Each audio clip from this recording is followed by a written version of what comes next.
भगवान महावीर स्वामी की जय। मनोबुद्धि अहंकार चित्तानि नाहं, न च श्रोत्र जिह्वे न च घ्राण नेत्रे न च व्योम भूमि न तेजो न वायु चिदानंद रूपम शिवोहम शिवोहम चिदानंद रूपम शिवोहम शिवोहम चिदानंद रूपम शिवोहम शिवोहम चिदानंद रूपम शिवोहम शिवोहम। शमन ज्ञात पुत्र अप्रतिवत विहारी प्रबुद्ध प्रज्ञा के धारक पुरुषोत्तम परमपिता परमात्मा भगवान महावीर स्वामी के चरणों में हृदय के असीम भावों में जो भाव विनय के शिखर पर है अर्पित करती हूँ, समर्पित करती हूँ। समस्त गुरुवरिया के चरणों में वंदन नमन। माता पिता तुल्य श्रावक श्राविका जन आप सभी का आभार, आप सभी को वंदन नमन। पर्युषण पर्व का आज दूसरा दिन है और अभी आप महाराज साहब से सुन रहे थे। कल्प सूत्र में भगवान महावीर की वाणी है, जब वर्तमान में आ जाते हैं तब महावीर घटित हो जाते हैं। जब वर्तमान में आ जाते हैं तब महावीर घटित होते हैं। कहने का अर्थ है जब वर्तमान अभी आज में इसी क्षण में जीने लगते हैं, जब ज्ञान में जीने लगते हैं तो वो भगवान महावीर कहलाने लगते हैं। भगवान महावीर ने एक बड़ा सूत्र दिया, धम्मो मंगलम मुखिटम अहिंसा संजमो तवो देवा वित्तं नमसन्ति जस धम्मे सयामणो। सबसे मंगल है धर्म, संयम और तप। जो इनकी आराधना करता है या जो इनमें रम जाता है उसे देवता भी प्रणाम करते हैं। देवा वित्तं नमसन्ति, इनको देवता भी प्रणाम करते हैं। तो भगवान महावीर ने बताया 12 प्रकार के तप बताए। कितने प्रकार के तप बताए हैं? 12। 6 बाह्य और 6 आंतरिक। 6 तप जो बाह्य इस शरीर की क्रिया से होते हैं और 6 तप जो आंतरिक। अब देखो पर्युषण पर्व है, जब पूरे इंडिया में या इंडिया से बाहर सब जगह तपस्या का बड़ा जोर है। कोई अठाई करेगा, कोई बेला कर रहा है, कोई तेला कर रहा है, कोई आयम्बिल, कोई काशना, कोई पोरसी, कोई पहर पोरसी और कोई मांस खमन। लंबी लंबी लंबी लंबी तपस्या चल रही है। तो हम आज यही सूत्र समझेंगे कि आखिर ये तप है क्या। क्या सिर्फ शरीर को भूखा रखकर या शरीर को सताकर उसको ही तप कहा जाता है? आपने भोजन को छोड़ दिया या एक समय भोजन कर लिया तो क्या वो तप हो गया? जिस तप की बात भगवान महावीर कह रहे हैं, जिस तप की बात प्रभु ने कही है, क्या हम वो इन 8 दिनों में या अपने पूरे जीवन काल में वो तप करते भी हैं? पहला है उपवास। उपवास से हमारा क्या अर्थ है? भोजन छोड़ दो, पानी छोड़ दो। लेकिन उपवास का अर्थ है, उप का मतलब है निकट, वास। उसके निकट वास किसके? उसके जो भीतर है, जो आपके हृदय में है, उसके निकट वास उपवास है। उपवास का अर्थ केवल ये नहीं है, भोजन का त्याग उपवास नहीं है। अब बहुत ये जो 12 सूत्र हैं, ये जो 12 तप है, उनकी जो कड़ी है वो जो जुड़े हुए रस से। किससे? रस से, आसक्ति से। रस बोले तो इंटरेस्ट से। हमारा जो इंटरेस्ट है उसका संयम, उस पे विजय, उसका त्याग तप है। अगर आपको रात्रि को भूख ही नहीं लगती और आप भोजन ही नहीं करते और आप रात्रि भोजन का त्याग ले लेते हो पचखान में, तो ये तप नहीं है, क्योंकि आपका भोजन करने में रात को रस ही नहीं है। अगर आपको दिन भर में एक समय भूख लगती है और आप एक ही समय भोजन करते हो, विडंबना ये है कि हमने सारे तपस्या को, सारे उपवास को भोजन से जोड़कर रख दिया है। भोजन छोड़ दो तो सब हो जाता है, नहीं, भोजन पहली कड़ी हो सकता है। भोजन आपके चित्त को, मन को सुधारने का पहला पड़ाव हो सकता है, लेकिन वो अंतिम नहीं है, वो पहला स्टेप है, वो मंजिल नहीं है। तो क्या रस, अगर किसी को एक समय भोजन करने का रस है और वो अगर पचखान ले कि मेरा एकाशना करा दो, तो वो तप नहीं है, क्योंकि इसने अपने रस का त्याग ही नहीं किया, अपने रस को छोड़ा ही नहीं, अपने रस को देखा ही नहीं।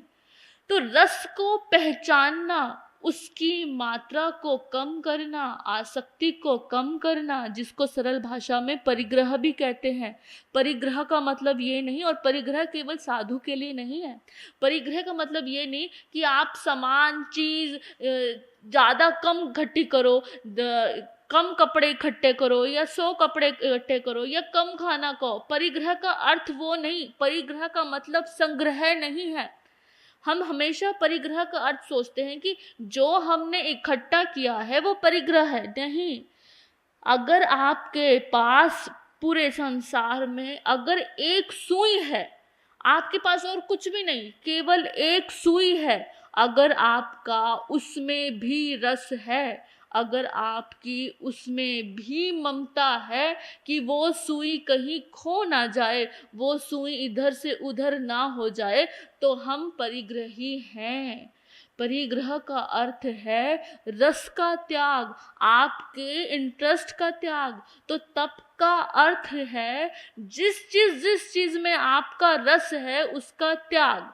तो आप 8 दिनों में भोजन का त्याग चाहे कर दो, क्योंकि आपको करनी है, आप जैन हैं, आप 28 करनी है, या आपकी संस्कारों में है कि तपस्या करनी है, आप उसका त्याग भले ही कर दो, लेकिन उसके अलावा भी बहुत सारी चीजें हैं जिसमें हमें रस है। जैसे सुबह उठते ही चाय पीने का रस है, जैसे सुबह उठते ही हमें कंघी करने का शौक है, सुबह उठते ही नहाने का रस है, सुबह उठते ही हमें अखबार पढ़ने का या फोन चलाने का रस है।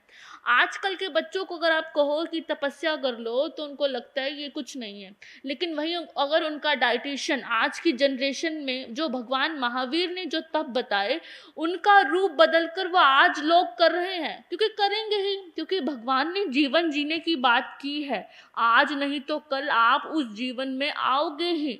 जब कोरोना आया था तब भी तो लोगों ने छूने से मना किया था ना, एक दूसरे से एक हाथ का डिस्टेंस रखते थे, चेहरे पे मास्क रखते थे। मतलब नेचर तो आपको वहीं लेके आएगी ही। जैसे कि अब इंटरमीडिएट फास्टिंग का बहुत क्रेज है कि आपको पतला होना है तो एक दिन उपवास कर लो, एक दिन भोजन कर लो, है ना। लेकिन जब वही हम धर्म के माध्यम से, भगवान महावीर के माध्यम से बताते हैं, तो वो बातें हमें बोरिंग लगती है। अगर आज आप किसी बच्चे को बोलते हो कि तप कर लो, उपवास कर लो, अगर आपके बच्चों से नहीं होता तो आप उन्हें कह सकते हो कि 1 घंटे के फोन का त्याग कर लो, क्योंकि उनका रस तो उसी में है ना, उनका वो भोजन उतना कर ही नहीं रहे। आप 1 घंटे का फोन का त्याग कर दो, आप 1 हफ्ते का नेटफ्लिक्स का त्याग कर दो, अमेजोन का त्याग कर दो, आपकी सीरीज का अभी नया सीजन आया है उसका त्याग कर दो। ये है त्याग, जिसमें आपका रस है। आपका रस अगर दुकान पर जाकर कमाने का है, तो 8 दिन में उस रस का त्याग, उस जो पैसा कमाने का जो मोह है उसका त्याग, तो आपका त्याग माना जाएगा, तो आपकी तपस्या मानी जाएगी। दूसरा सूत्र है उनोद्री। उनोद्री का क्या अर्थ है? उनोद्री को भी हमने भोजन, सब कुछ हमने भोजन से ही जोड़ दिया, जैसे कि इंसान का लक्ष्य सिर्फ भोजन करना ही है और कुछ है ही नहीं। उनोदरी का क्या अर्थ है कि 2 रोटी की भूख है तो 1 रोटी खा लो, 4 रोटी की भूख है तो 3 रोटी खा लो, सब्जी अगर 2 सब्जी बनी है तो 1। चलो आप ये करते हो, ये बेस्ट है, लेकिन थोड़ा आगे इम्प्रूव तो करना है ना, एक स्टेप से दूसरे स्टेप पे तो चढ़ना है। अगर आज आपका न्यूज़ देखने में बहुत रस है, तो क्या आप कहती कहती न्यूज़ को बीच में रोक सकते हो? अभी आपका फेवरेट एंकर आपको सबसे अच्छी खबर देने वाला है ना?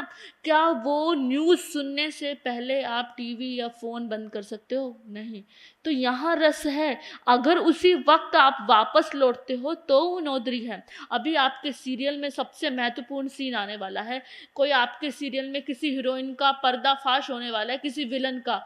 अगर आप उसी वक्त उस सीन के रस से वापस लौट आते हो तो वो नौदरी तब है। अगर आपको अभी अभी गुस्सा आ रहा है, आपको पता है कि आपके शब्द सामने वाले को छलनी करेंगे, आप उसी वक्त उनोदरी कर लो तो वो उनोदरी तप है। सिर्फ भोजन से जोड़कर कुछ नहीं होगा, हर चीज में उनोदरी है।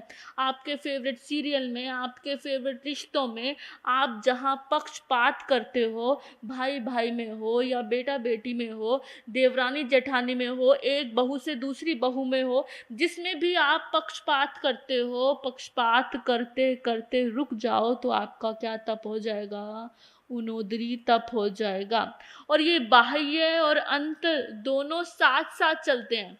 ये नहीं कि हम पहले 6 को साध लें फिर बाद में 6 को, साथ साथ है दोनों।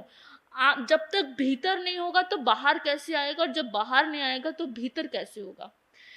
जब हम तपस्या करते हैं, व्रत करते हैं, तो उसमें 2 चीज काम करती है। एक तो आपकी भूख को रोकना और दूसरा आपकी इच्छा को रोकना। भूख को तो हम फिर भी रोक पाते हैं, मैं भी कमजोर हूँ इस मामले में। भूख तो रोक सकती हूँ, इच्छा नहीं रुकती। इच्छा को रोकना, देखो एक उपवास में भूख को रोकना बाह्य है और इच्छा को रोकना क्या है? आंतरिक। तो तप का असली महत्व है अपने रस को समझो और उसका त्याग करो, और त्याग के बाद भी त्याग का राग नहीं रखना। बड़े संत गया प्रसाद जी महाराज कहते हैं कि पापी तो डूबता ही है, पापी तो डूबता ही है, पुण्य आत्मा उससे ज्यादा डूबती है। पापी को तो पता है कि मैं पापी हूं, मैंने पाप किए हैं, लेकिन पुण्य को पता है कि मैंने पुण्य किए हैं, और उसका अहंकार उसको उससे भी ज्यादा डुबो के रखता है। पापी तो एक पल के लिए फिर भी प्रायश्चित कर ले, पुण्य आत्मा को कैसे प्रायश्चित होगा? वो तो मद में बैठा है ना, अहंकार में बैठा है कि मेरे से ज्यादा ऊंचा कोई नहीं। अगर कोई भी तपस्या, कोई भी तप आपको अहंकार दे रहा है, आपके अहंकार को पोषित कर रहा है, तो आपका तप हुआ ही नहीं, आपने केवल और केवल भोजन को छोड़ा है। तो आप सबसे यही विनती है, यही अनुरोध है, अपने रस को पहचानो और उस रस के त्याग को पहचानो।